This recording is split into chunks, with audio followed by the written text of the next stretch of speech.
দীর্ঘদিন ধরে কানাডার রাজনীতিতে অস্থিরতা, সময়ের ব্যবধানে তা এখন প্রকাশ্যে। ক্ষমতাসীন দল লিবারেল পার্টির একের পর এক মন্ত্রীর পদত্যাগে অস্তিত্ব নিয়ে টানাটানি প্রধানমন্ত্রী জাস্টিন ট্রুডোর। তার উপর আস্থা নেই এ কথা তুলে পদত্যাগের দাবি উঠেছে খোদ দলের অভ্যন্তরেই। সব মিলিয়ে সামনে যে বড় বিপদ তা আঁচ করতে পারছেন ট্রুডো। ঠিক এমন সময় মেলেছে তার পদত্যাগের গুঞ্জনের ডালপালা। নিজ দল লিবারেল পার্টির সভাপতি থেকে সোমবার পদত্যাগের ঘোষণা দিতে পারেন। একাধিক সূত্রে খবরটি সামনে এনেছে গ্লোবাল অ্যান্ড মেইল। তবে প্রধানমন্ত্রী ট্রুডোর ঘনিষ্ঠ সূত্র স্থানীয় সময় রোববার জানায় এখনও চূড়ান্ত সিদ্ধান্তে পৌঁছাননি তিনি। যদিও রয়টার্স বলছে বুধবার প্রধান একটি জাতীয় ককাস বৈঠকের আগেই আসতে পারে এ ঘোষণা।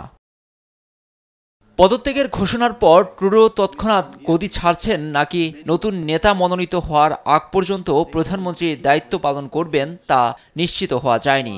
তবে এটা নিশ্চিত যে তার পদত্যাগে লিবারেল পার্টির নেতৃত্বহীনতার সংকটে পড়বে। আগামী অক্টোবরের নির্বাচনে বিরোধী দল কনজারভেটিভ পার্টির কাছে বড় ধাক্কা খাওয়ার শঙ্কা রয়েছে বলছে একাধিক জরিপ। এমন সময় ক্ষমতা ছাড়ছেন আগামী ২০ জানুয়ারি হোয়াইট হাউসে যখন যাচ্ছেন নির্বাচিত মার্কিন প্রেসিডেন্ট ডোনাল্ড ট্রাম্প। অবৈধ অভিবাসী প্রবেশ বন্ধ না হলে কানাডা থেকে যুক্তরাষ্ট্রে ঢোকা পণ্যের ওপর ২৫% শুল্ক আরোপের হুমকি দেন ট্রাম্প।